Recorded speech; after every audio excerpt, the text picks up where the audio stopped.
화이팅! 감사합니다. 시험 잘 봐요. 네, 진짜 힘내세요. 잘 봐요. 그러니까 네. 에너지를 팍팍. 네, 많이. 화이팅! 화이팅!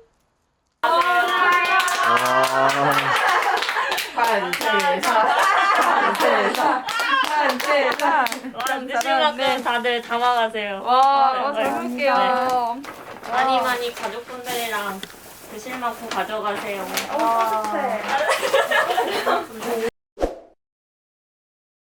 안녕하세요 여러분, 묶음사입니다. 오늘은 관세사 수험생 4유예생의 좀 더 진솔한 합격 수기 영상을 공유하고자 영상을 찍게 되었는데요. 정말 어떤 말을 해야 할지 고민을 많이 했는데 그래도 여러분이 제일 궁금해하시는 점과 문의를 그동안 해주셨던 부분을 위주로 말씀을 드리면 될 것 같아요. 네, 그래서 공부 방법 2유예 3동차 실패 요인과 4유예의 합격 요인, 그리고 상대평가의 의미, 그리고 슬럼프 이렇게 목차로 해서 말씀을 드려볼까 합니다. 영상을 시작하기에 앞서 관세사 시험은 1차 시험 다음에 2차 시험에 최종 합격하는 형태를 이루고 있는데요. 이 유예의 의미는 2년 차에 2차 시험에 최종 합격하는 걸 의미하고요. 3동차는 그 다음 해 1차와 2차를 동시에 응시하고 합격하는 것을 의미하고 4유예는 저처럼 3년차 1차 시험에 합격을 하시고 그 다음 해에 2차 시험에 합격하신 분들을 의미합니다. 네, 이런 명칭 참고해 주시고 영상을 시청해 주시면 더 도움이 될 것 같습니다. 네, 그 첫 번째 공부 방법인데요. 저는 주로 아침 8시 반부터 저녁 11시 30분까지 공부를 했고요. 순 공부 시간은 11시간으로 플러스 알파 정도로 공부를 했습니다. 그리고 하루에 모든 과목을 보자라는 원칙으로 과목별로 관세법, 관세율표, 관세평가, 무역실무 이렇게 이루어져 있으면 관세법 3.5시간, 그리고 관세율표 2.5시간, 그리고 관세평가 2.5시간, 그리고 무역실무 3.5시간 이렇게 시간을 투자했습니다. 과목별로 세세하게 좀 더 공부 방법을 알려드리자면 첫 번째 관세법인데요. 관세법이나 환급특례법의 경우 3단 법령집을 이용해서 공부를 했고요. 하루에 3장씩 랜덤으로 해서 공부를 했었습니다. 예를 들어 4장, 8장, 9장 그리고 2장, 6장, 7장 뭐 이런 식으로 해가지고 하루에 랜덤으로 3장씩 공부를 했고요. 사실 저 같은 경우에는 좀 특이하게도 관세법이 제일 어렵고 머릿속에 기억이 잘 안 되는 과목 중에 하나여서 시간 투자를 좀 꽤나 했던 편인데요. 연관성이 있는 각 조항의 관계나 특정 조항 아래의 그 항과의 관계 이런 거를 외우는데 좀 시간을 투자한 편입니다. 그리고 아무리 외워도 외워지지 않는 게 꼭 있어요. 그런 부분은 따로 메모를 해서 눈에 익히면서 잊어버리지 않도록 그렇게 공부를 했습니다. 네, 두 번째 관세율표인데요. 관세율표의 경우에도 동일하게 법령집을 이용해서 공부를 했고요. 그리고 자칫 소홀히 할 수 있는 기출문제 빈도가 높은 통칙의 경우에도 이틀이나 3일에 한 번씩 그 공부량을 정해서 함께 공부를 했습니다. 기출문제를 활용해서 주로 나오는 문제나 목차를 구성해서 정형화된 답안을 작성했고요. 예를 들어 분류체계나 분류기준, 그리고 호혜용어 같은 것을 관세율표 전체에 적용을 하고 제외 규정도 꼼꼼히 체크하면서 공부를 했습니다. 네, 세 번째 관세평가인데요. 관세평가는 특히나 시간 배분에 힘을 썼던 과목이라 이론 부분을 쓸 때나 그 문제를 풀 때 스톱워치로 시간을 재면서 공부하는 습관을 들이도록 노력을 했습니다. 법령과 협정은 기본이고요. 최근 관세법령 정보포털 국내평가 사례에 올라오는 최근 이슈들도 가끔 머리를 식힐 겸 같이 보았습니다. 예를 들면은 유상구매 물품에 따른 추가 무상 물품에 대한 평가, 그리고 환차 보전 계약, 할인과 관련된 유료 회원제 등 이런 이슈들을 가끔 살펴보았습니다. 이런 이슈들을 살펴보면서 관세평가 공부를 할 때 어떤 규정이 적용되는지 여부도 같이 체크하면서 공부를 했습니다. 네, 네 번째 무역실무인데요. 무역실무의 경우 법규 해설서와 이론서에 있는 내용을 같이 함께 해서 그 하루치 공부량으로 정했는데요. 예를 들어 무역계약 법규, 그리고 무역결제 이론 이렇게 하루치로 묶어서 공부를 했고요. 그 무역계약 법규에는 CISG나 인코텀즈 등 관련 법규가 있고 무역 결제 이론에는 뭐 송금, 추심, 신용장, 기타 결제 방식 등이 있겠죠. 법규 해설서 책을 이용해서 UCP나 인코텀즈 같은 규칙들은 필사한 것처럼 최대한 똑같이 쓰도록 노력을 했고요. 이론 부분 같은 경우에는 이해를 위주로 공부를 했습니다. 그리고 대외무역법 또는 외국한 거래법의 경우에도 법령집을 이용해서 똑같이 공부를 했고요. 기출 문제를 참고해서 10점짜리 문제를 써보는 형식으로 공부를 했었습니다.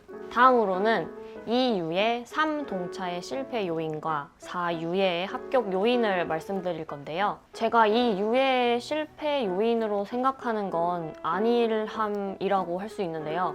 많이들 기본 3, 4년은 공부해야 하고 이 유에는 많이 합격을 못한다 이런 말씀을 하세요. 그래도 모든 이 유해생들이 그렇듯이 나는 합격하겠지라는 이런 안일함이 저한테 좀 많이 자리 잡았던 것 같아요. 그래서 공부 시간도 거의 확보를 안 하고 강의 듣기에만 급급했고 또 어떻게 답안을 작성해야 하는지도 너무 막막해서 답안을 작성하는 그 기술도 좀 많이 떨어졌던 것 같습니다. 그리고 3동차에 대한 조급함, 부담감이라고 할 수 있는데요. 1차와 2차를 동시에 준비하면서 나는 부담이 없어 라고 자신하면서 동시에 시작을 했지만 1차 시험 날짜가 다가올수록 그 조급함에 지배당했던 것 같습니다. 무조건 이 시간에 공부를 해야 되고 무조건 이 시간에 밥을 먹어야 되고 그리고 무조건 13시간 공부 시간을 채워야 된다. 이런 강박관념이 생기면서 너무 스스로를 좀 약간 옥죄면서 공부를 했었던 것 같아요. 하지만 급할수록 돌아가라 라는 말씀을 꼭 드리고 싶습니다. 1차와 2차를 동시에 준비해야 하는 상황이지만 그런 상황에서도 마인드 컨트롤을 잘 하시면서 준비를 하신다면 충분히 3동차에도 합격을 하실 수 있으실 겁니다. 네, 다음으로는 4유의 합격 요인인데요. 그 첫 번째는 거북이처럼 공부하기인데요. 이 말이 꼭 거북이처럼 느리게 공부하라는 뜻은 절대 아니고요. 3동차 실패 요인 중에 하나가 그 조급함이라고 생각이 되었기 때문에 이해가 안 되는 건 이해가 될 때까지 그리고 또 외워지지 않는 건 외워질 때까지 진득하게 공부를 하자는 의미입니다. 돌이켜보니 제가 이해가 안 되거나 외우지 못했던 부분들은 다음에 외워야지 하면서 미뤘었는데요. 장담하는데 그런 부분은 시험 때까지 안 봅니다. 그래서 절대적으로 그 공부량의 부분에서 이해가 안 되거나 외워지지 않는 부분이라면 꼭 그날 짚고 넘어가시길 바랍니다. 이런 공부법으로 공부를 하다 보니까 내가 이걸 왜 안 외웠지? 이게 안 외워지니까 이것도 이해가 안 되는구나 하면서 이 공부법이 제 스스로에게는 좀 잘 맞았다고 생각이 됩니다. 두 번째, 하루의 마무리는 복습. 하루의 마무리는 복습이라고 생각하고 최소 40분 정도 이상의 시간을 투자했습니다. 세 번째, 모의고사 그리고 기출문제 분석인데요. 기출문제와 그동안 봐왔던 학원식 모의고사를 풀면서 내가 쓴 답지와 그 기존의 답지를 비교하면서 활용할 수 있는 문제나 목차 이런 거는 충분히 흡수하도록 공부를 했고요. 약 3주간의 시간을 보냈었습니다. 이런 기출문제나 모의고사 분석은 학원 모의고사를 시작하기 전에 끝내야 되기 때문에 11월에 했었던 기억이 나고요. 확실히 분석해놓은 데이터나 자료가 있고 머릿속에도 기억이 남으면서 복습을 하는 과정에서 이런 문제는 이런 유형으로도 변형돼서 출제가 될 수 있고 하는 게 누적되면서 좋은 학습 자료가 되었던 것 같습니다. 네, 세 번째, 상대평가 시험의 의미입니다. 내가 생각보다 잘 봤다고 생각했던 과목이 점수가 정말 안 나올 수도 있고요. 진짜 망쳤다, 잘 못 봤다 이런 과목이 생각보다 점수가 잘 나오는 경우가 있습니다. 이 경우 문제의 출제 기준과 채점 기준이 매년 다르기 때문에 그 해의 채점평을 꼭 확인하실 것을 추천드립니다. 따라서 점수보다는 꽈락을 면하고 90등 안에 들어야지 라는 각오로 공부를 하셔야지 합격하실 수 있으실 겁니다. 참고로 이번 연도 시험을 기준으로 말씀드리자면 그동안 효자 과목이라고 불리어 왔던 HS 과목이 이번에 꽈락률이 60%나 높게 나왔는데요. 이 기준은 작년과 비교했을 때 무역실무 과목의 꽈락률이 그동안 높아왔지만 이번에는 반전으로 HS 과목에서 꽈락률이 무역실무 꽈락률보다 높았기 때문에 어떤 시험이 쉽고 어떤 시험이 어렵다 이런 기준이 매년 바뀌게 되며 상대평가라는 시험을 잊지 않으셨으면 좋겠습니다. 네, 마지막 슬럼프에 관한 얘기를 좀 해볼까 합니다. 솔직히 공부를 하는 수험생이라면 슬럼프는 누구나 있잖아요. 특히 수험생이라는 신분이 이 정도로 인간의 자존감을 낮출 수 있구나라는 생각을 저 스스로 많이 했었습니다. 책상에 앉기조차 너무 싫고 그 책을 펼치기조차도 너무 싫어서 거의 하루를 통째로 날린 적이 한두 번이 아니었는데요. 사실 슬럼프 극복 방법이라는 것도 공부 방법처럼 다 각자의 그 방법이 있는 것 같아요. 저 같은 경우에는 저는 이번 슬럼프를 운동을 통해서 그래도 말끔히 극복을 한 케이스인데요. 사실 몸이 안 받쳐주면 이렇게 마라톤과 같은 긴 수험 생활을 견디기 힘들잖아요. 그래서 매주는 아니어도 일요일마다 운동 시간으로 정해서 하루를 보내면서 매주 버틸 수 있었던 원동력이 되었던 것 같습니다.